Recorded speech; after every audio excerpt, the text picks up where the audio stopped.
Cette histoire se passe à New York et elle concerne un Chabad qui a une entreprise de livraison. Et donc, il a des chauffeurs qui conduisent des camionnettes et qui font des livraisons. C'est la prestation qu'il fait pour livrer des marchandises, etc. Et il se trouve que le chauffeur qui part ce matin pour faire une livraison a pris une camionnette toute neuve que son patron a achetée dans une grande entreprise de vente de voitures d'occasion qui sont bien entretenues, remises à neuf, etc. Et il part faire donc sa livraison habituelle. Et voilà qu'au moment où il arrive à un carrefour,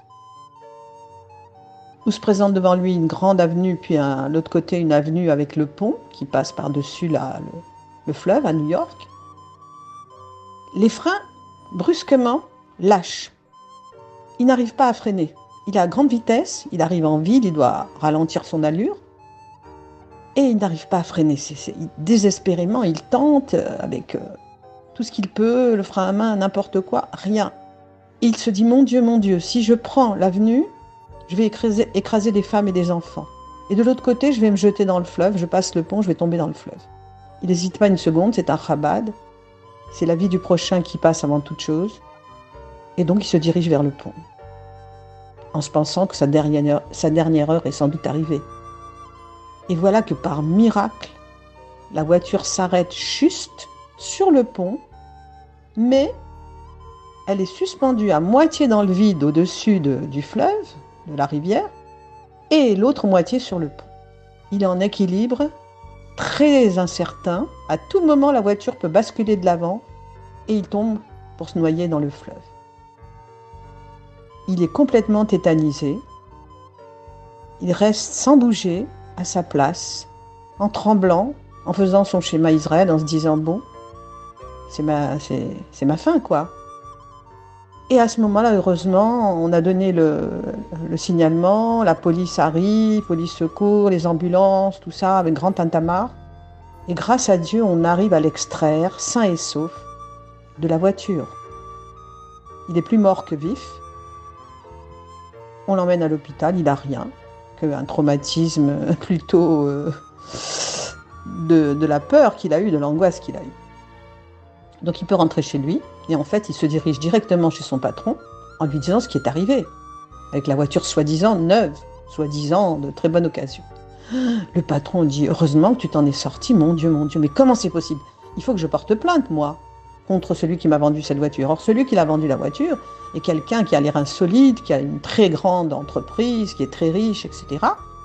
Et quand il entend qu'on veut porter plainte contre lui, cet homme, qui est un homme de 90 ans environ, dit, ah, c'est comme ça, mais c'est moi qui porte plainte contre lui. Moi, je n'ai rien fait. J'ai vendu une voiture en bon état, mais c'était à lui de faire, avant toute chose, le contrôle technique avant de prendre cette voiture. Donc, c'est lui qui a la responsabilité. Et c'est moi qui porte plainte contre lui. Alors, du coup, le Chabad reçoit une lettre de convocation devant le tribunal, à cause de la plainte du Goy qui lui a vendu cette fameuse voiture, camionnette d'occasion. Alors le jour dit, il va en tremblant devant le tribunal en disant « Ouh là là, moi je pèse pas lourd. Cet homme-là, il doit avoir des avocats brillantissimes, il a les reins solides, il est riche, j'ai peur de m'en sortir avec une méchante amende, quoi. » Accusé soi-disant d'avoir été négligent, etc. Donc il arrive au tribunal et il arrive habillé en Chabad. Il n'y a aucune concession à faire là-dessus, donc il est habillé avec un chapeau à large bord, chapeau noir, avec sa barbe, avec les tzitzit qui dépassent de sa veste noire. On reconnaît facilement qu'il s'agit d'un juif religieux, bien sûr. Et de plus, l'allure d'un Lubavitch. Alors, au moment où il vient témoigner devant le tribunal, on le convoque, il se met à parler, il dit que voilà, il a acheté cette voiture, il a payé assez cher, elle était vendue pour être une bonne occasion, elle a peu de kilomètres. C'est pas normal que les freins aient lâché. À son tour, on appelle à la barre, pour venir contredire le Chabad, on appelle donc le patron de la grande entreprise de vente de voitures d'occasion. Celui-ci arrive, un bel homme, bien habillé, impeccable, belle prestance, distingué. Et arrivé à la barre, il voit le Chabad, habillé comme il l'est, bien sûr, en juif religieux. Il le toise de haut en bas et dit « Ah, c'est vous? Vous êtes comme ça? Alors je retire ma plainte et je vais vous donner une camionnette toute neuve. Je vais vous remplacer votre camionnette. » Je retire ma plainte. Oh, n'en revient pas. Alors, le juge tape avec son marteau sur la table et dit l'affaire est close, affaire classée.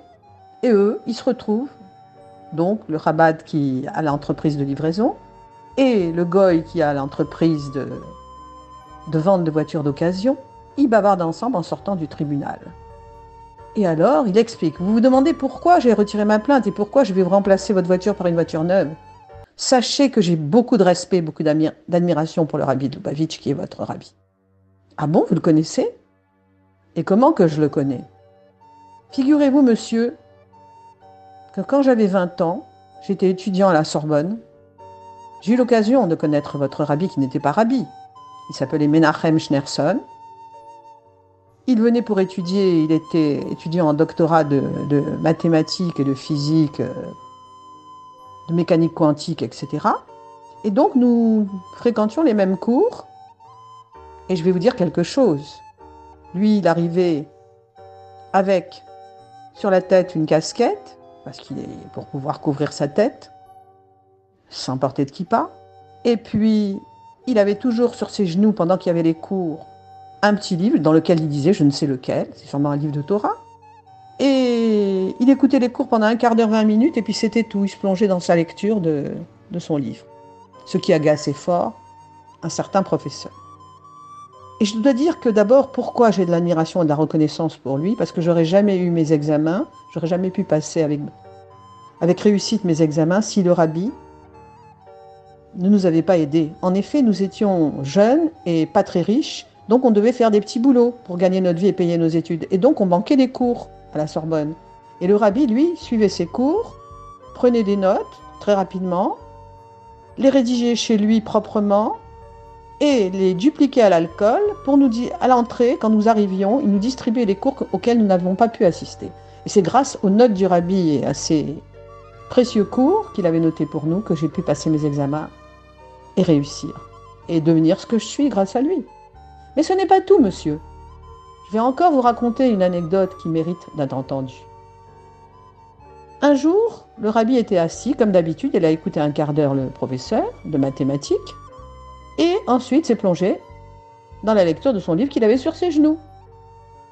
Le professeur était tellement excédé qu'il l'a pris à partie, en quelque sorte. Il a interpellé le rabbi et dit « Monsieur Schneerson, vous vous croyez plus intelligent que tout le monde, vous n'écoutez pas ce que j'explique? Venez donc nous faire part de vos qualités extraordinaires et de votre intelligence brillante. Venez donc résoudre ce problème épineux que je me proposais de vous expliquer. » Et donc le professeur avait noté l'énoncé et comptait expliquer ensuite la solution après avoir laissé les élèves chercher. Effectivement, c'était un problème très difficile. Le rabbi se lève sans dire un mot, prend une craie, prend lecture de l'énoncé et en quelques coups de cuillère à peau, il rédige une solution impeccable et brillantissime à ce problème. On était tous le souffle coupé. Le professeur, au lieu de le féliciter, réagit très violemment en agressant le futur rabbi, donc M. Schneerson, et en disant « Quoi? Qu'est-ce que vous avez fait là? Ah, menteur, tricheur, vous avez dû sûrement lire une correction quelque part, n'est-ce pas? Vous êtes un menteur et un tricheur, M. Schneerson. » Lui retourne à sa place sans rien dire, il se tait, répond pas à l'affront, à l'humiliation que le professeur lui a faite en public. Après, arrive le jour de l'examen pour la thèse. Le rabbi entre, s'installe comme nous. Il rédige, il remplit 2 ou 3 doubles feuilles de réponses à des problèmes très difficiles que nous avions. Nous, on était en train de transpirer, on n'arrivait même pas à comprendre le début du problème, que lui avait déjà fini au bout d'une demi-heure et remis ses copies à l'examinateur qui n'était autre que le même professeur qui l'avait humilié en public en le traitant de menteur et de tricheur. À ce moment-là, le professeur sourit et dit « Ah, on s'en va déjà ?» d'un air de dire « on a séché, quoi ».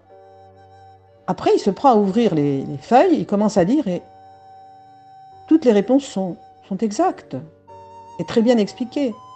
À ce moment-là, le professeur ne peut s'empêcher de dire « C'est quoi ce tour de passe-passe? C'est de la magie ou quoi ?» Menachem Schneerson dit au revoir poliment et s'en va sans relever la remarque déplaisante et déplacée du professeur. À la fin de l'année, évidemment, il a été reçu brillamment à sa thèse et il a eu les félicitations du jury qui méritait d'avoir une récompense. Il devait avoir un diplôme ou quelque chose comme ça. Un prix de félicitations. Je ne sais plus si c'était un livre ou un diplôme, quelque chose comme ça. À ce moment-là, le recteur de la Sorbonne a eu vent de ce qui s'est passé. Et au vu des résultats du rabbi, il s'était renseigné, il avait appris que le rabbi avait réussi brillamment 3 doctorats de mathématiques à Berlin, quelques années auparavant. Donc ce n'était pas un usurpateur. Et par conséquent, il a dit au professeur indélicat, c'est vous qui allez remettre son prix à M. Schneerson. Et vous allez lui faire vos excuses les plus plates. Vous m'entendez? L'autre a baissé son caquet. Il a dit oui, monsieur le recteur. Il a donc pris le livre qu'il devrait offrir au rabbi avec son diplôme, qu'il devait offrir au rabbi, se dirige donc, appelle le rabbi et lui dit « Monsieur Schneerson, toutes nos félicitations. Vous avez vraiment fait une copie excellente, c'était brillantissime. Je vous félicite et je vous demande de bien vouloir m'excuser pour les propos déplacés que j'ai eus à votre égard. Vraiment, je vous demande de... Je retire tout ce que j'ai dit, quoi, et je vous demande de m'excuser. » Le rabbi sourit, ne dit rien. Mais le professeur ajoute « Dites-moi, entre nous, comment avez-vous fait pour résoudre en une demi-heure ce qu'en 4 heures les autres n'ont même pas réussi à traiter? Comment avez-vous fait ?» Alors le rabbi sourit avec un sourire qui n'appartient qu'à lui, un sourire lumineux, et avec ses beaux yeux bleus, il regarde le professeur et répond « Nous les Juifs, nous avons reçu la Torah au Mont Sinaï. Et pour celui qui sait décoder notre Torah, toutes les réponses à vos questions y sont. Voilà l'histoire.